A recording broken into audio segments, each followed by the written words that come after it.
Assalamualaikum warahmatullahi wabarakatuh. Perkenalkan, nama saya Muhammad Fatir Muthaharun dengan NIM 25403191. Di sini saya akan menjelaskan makalah saya yang berjudul koordinasi dan tipe-tipe koordinasi. Nah, di sini saya akan membahas tentang pengertian koordinasi, masalah koordinasi, tipe-tipe koordinasi, dan pencapaian dalam koordinasi. Yang pertama adalah pengertian umum dari koordinasi. Koordinasi adalah kegiatan penting dalam organisasi untuk mencapai tujuan yang efektif dan efisien. Koordinasi sendiri berperan penting dalam menyelaraskan dan mengintegrasikan berbagai aktivitas agar tidak terjadi tumpang tindih dalam suatu organisasi tersebut. Koordinasi juga memiliki fungsi manajemen. Fungsi manajemennya tidak dapat dipisahkan dari perencanaan, pengorganisasian, pengarahan, dan pengendalian. Koordinasi sendiri juga menjadi penghubung utama antar fungsi manajemen agar berjalan dengan selaras. Ada 4 para ahli yang memiliki sudut pandang koordinasi itu berbeda-beda. Yang pertama ada Mr. Terry dalam bukunya Soekarno pada tahun 2011. Ia mengatakan bahwa koordinasi adalah sinkronisasi kegiatan untuk mencapai tindakan yang harmonis dan terpadu. Sedangkan menurut Projowijono pada tahun 2012, koordinasi adalah kegiatan yang rumit terutama dalam pelaksanaannya di lapangan. Nah, sedangkan menurut Mr. Bridge dalam bukunya yang berjudul Hasibuan tahun 2014, ia mengatakan bahwa koordinasi adalah penyesuaian kegiatan agar setiap anggota bekerja sesuai fungsi dan menjaga kelancaran kerja tim. Nah, yang terakhir menurut Handoko pada tahun 2016, koordinasi sendiri adalah proses pengintegrasian tujuan dan kegiatan antar bagian organisasi untuk efisiensi. Nah, penyebab masalah koordinasi itu muncul karena adanya faktor-faktor, di antara lain yang pertama ada perbedaan orientasi tujuan antar individu atau bagian. Yang kedua, perbedaan orientasi waktu dalam menyelesaikan pekerjaan. Yang ketiga, ada perbedaan hubungan antar pribadi atau interpersonal. Yang keempat, ada perbedaan tingkat formalitas struktur organisasi. Yang kelima, perbedaan jarak geografis antar unit kerja. Yang keenam, ada perbedaan sosial, budaya, pandangan hidup, dan pendidikan. Yang terakhir, ada perbedaan ambisi atau kepentingan pribadi. Nah, munculnya masalah koordinasi tersebut juga berdampak pada perusahaan. Contohnya seperti menurunnya kerjasama antara atasan dan bawahan. Kedua, pimpinan menjadi terbebani tugas berlebihan. Yang ketiga, penumpukan pekerjaan dan keterlambatan penyelesaian tugas.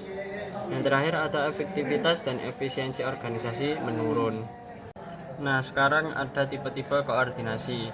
Yang pertama ada tipe-tipe koordinasi vertikal, yaitu seperti penyatuan dan pengarahan kegiatan dari atasan kepada bawahan. Yang kedua dilakukan terhadap unit-unit kerja di bawah wewenang dan tanggung jawab pimpinan. Seperti contohnya kepala divisi mengkoordinasi para staf di bawahnya. Yang kedua ada koordinasi horizontal. Koordinasi horizontal itu penyatuan dan pengarahan kegiatan antar unit kerja yang setingkat, yang bertujuan untuk menjaga keselarasan antar bagian dalam level organisasi yang sama. Contohnya itu seperti kerjasama antar kepala bagian dalam satu divisi departemen. Koordinasi juga memiliki sifatnya ada 3. Di antaranya yang pertama dinamis, bukan statis. Nah, sifat dinamis itu selalu menyesuaikan perubahan situasi dalam kebutuhan organisasi. Yang kedua itu bersifat menyeluruh, seperti koordinator atau manajer melihat organisasi secara utuh untuk mencapai tujuan bersama. Yang ketiga ada meninjau pekerjaan secara keseluruhan, memastikan semua kegiatan berjalan selaras menuju sasaran organisasi tersebut. Nah, kita kan membahas tentang koordinasi. Nah, dalam pencapaian dalam suatu organisasi itu juga membutuhkan koordinasi yang sempurna. Seperti yang pertama itu ada menjadi kunci keberhasilan organisasi, itu juga bagian dari koordinasi antara pimpinan dan bawahan atau divisi-divisi yang lain. Yang kedua, mendorong keterpaduan antar bagian agar tujuan organisasi tercapai secara efektif dan efisien. Nah, pencapaian utama dari koordinasi: peningkatan efisiensi dan responsibilitas, yaitu ada pembagian tanggung jawab yang lebih jelas antar bagian. Yang kedua, respon cepat terhadap perubahan permintaan dan pasar. Yang ketiga, ada produksi lebih efisien dan pengiriman tepat waktu. Membangun hubungan yang kuat, seperti terjalin kerjasama yang saling menguntungkan antar unit.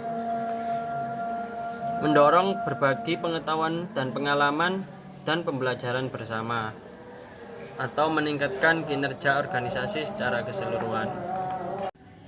Nah, dari penjelasan tadi saya bisa simpulkan bahwa koordinasi manajemen merupakan fungsi penting yang menghubungkan antara seluruh aktivitas atau sumber daya dan manusia dalam organisasi. Tanpa koordinasi, fungsi manajemen tidak akan jalan selaras dan dapat menimbulkan tumpang tindih pekerjaan serta pemborosan perusahaan. Melalui koordinasi yang efektif, visi dan strategi organisasi dapat disatukan, komunikasi antar bagian menjadi lancar, dan kerjasama antar tim menjadi meningkat. Selain itu, koordinasi berperan sebagai pengendalian preventif yang menjaga efisiensi, efektivitas, serta produktivitas organisasi tersebut. Cukup sekian penjelasan video dari saya. Semoga apa yang saya bicarakan bisa menjadi pengetahuan baru dan insight baru kepada kalian semua. Kurang lebihnya mohon maaf dari saya. Assalamualaikum warahmatullahi wabarakatuh.